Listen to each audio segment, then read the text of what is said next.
Assalamu alaikum friends and welcome to another lecture. Today we are going to study future indefinite tense.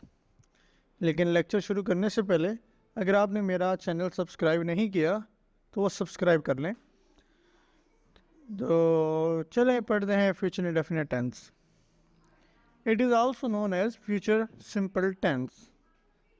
This tense is used to express an action that will occur in the future. अच्छा, ये tense जो है वो action express करता है. ये sentence के अंदर वो टाइम शो होता है जो अभी तक जो काम नहीं हुआ, वो काम जो अभी फ्यूचर में होना है, ये टेंस उसका जिक्र करता है. Note, first form of verb is used. अच्छा, अगर आपने फ्यूचर इंडेफिनिट टेंस का सेंटेंस बनाना है तो उसमें आपने वर्ब की फ़र्स्ट फॉर्म यूज़ करनी है. और दो हेल्पिंग वर्ब होते हैं, विल और शेल, तो इनका इस्तेमाल करना है. According to traditional English there are two helping verbs that are used in future indefinite tense. These are will and shall. Traditional English के हिसाब से, ट्रेडिशनल इंग्लिश वो है जो कि मतलब पुरानी इंग्लिश है और जिसमें मतलब रूल्स रेगुलेशंस जो हैं वो सारे इंग्लिश के अगर वो हम फॉलो करें तो उसके हिसाब से दो हेल्पिंग वर्ब हैं जो कि फ्यूचर इंडेफिनिट टेंस में इस्तेमाल होते हैं, और वो हैं विल और shall. If the subject of the sentence is he, she, it, they, you और any singular noun then will is used.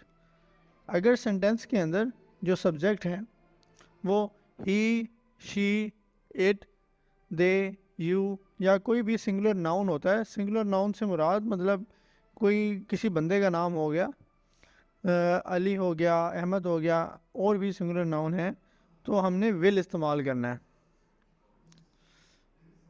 If the subject of the sentence is I और we then shall is used. और अगर sentence के अंदर इस्तेमाल होने वाला subject I या फिर वी है तो हमने शेल इस्तेमाल करना है. But in modern English the difference between will and shall has almost disappeared. In modern English, helping verb will is used with all subjects. Modern English के अंदर, मॉडर्न इंग्लिश वो इंग्लिश है जो हम नॉर्मल जो आज कल इंग्लिश इस्तेमाल होती है, तो अब इसमें होता ये है कि काफ़ी जो छोटे मोटे रूल्स हैं उनको बीच में इग्नोर कर दिया जाता है, जिस तरह ये शेल का इस्तेमाल है. तो इनका फ़र्क जो है वो मॉडर्न इंग्लिश में तकरीबन ख़त्म हो गया.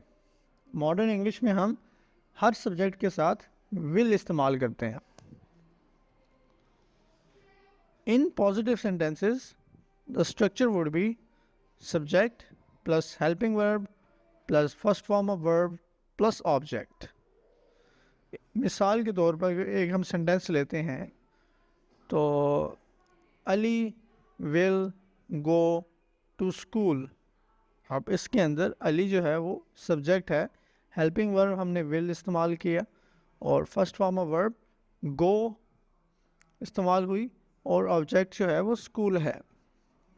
फर्दर एग्जांपल्स देख लें तो she will buy a new laptop, I will go to market, he will read this book, Anjum will draw a sketch. Negative sentences.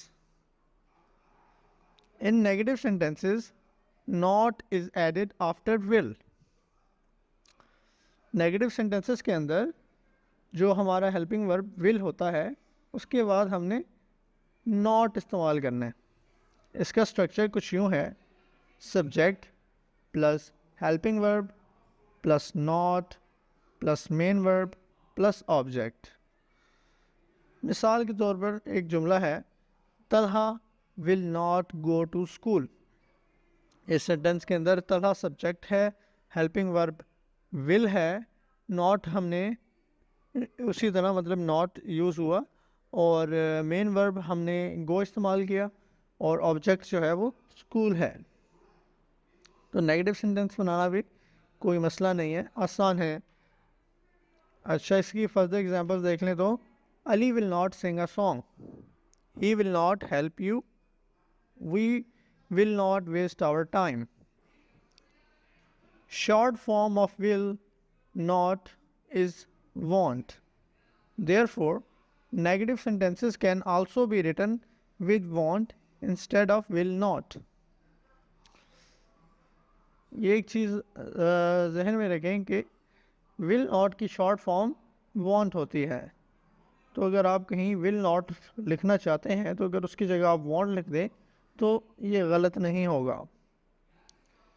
Consider following example. He will not help you. अगर यहाँ हम will not की जगह want लगा दें, ही want help you, तो ये जुमला भी वही मतलब रखता है जो कि he will not help you का होगा। क्वेश्चन सेंटेंसेस और interrogative sentences. The question sentence will start with will. जो क्वेश्चन सेंटेंस होता है वो विल से शुरू होता है।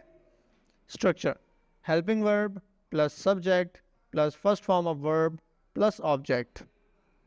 मिसाल के तौर पे will Talha go to school.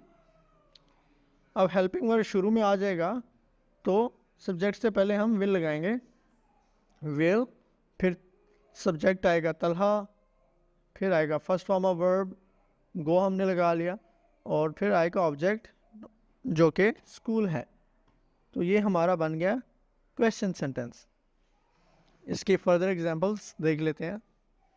Will he go to market, will she buy a pen, will you lend him your book, will you go for walk today. तो देखा आपने कि फ्यूचर इंडेफिनिट टेंस कितनी आसान है। तो ये छोटे मोटे रूल्स होते हैं और स्ट्रक्चर होते हैं, ये अगर आप याद रख लें तो आपके लिए टेंसेस कोई बड़ा मसला नहीं है। मतलब किसी लिए भी कोई बड़ा मसला नहीं होता। हमें एक चीज़ मुश्किल इसलिए लगती है क्योंकि हमें उसके बारे में इल्म नहीं होता। तो प्रैक्टिस किया करें ताकि आपकी टेंसेस जो मैं पढ़ा रहा हूँ वो आपकी स्ट्रॉन्ग हो जाएं। तो अगर आपने मेरे चैनल को सब्सक्राइब नहीं किया तो कर दें। और नेक्स्ट वीडियो में हम पढ़ेंगे प्रेजेंट कॉन्टीन्यूअस टेंस। तो तब तक अल्लाह हाफिज़।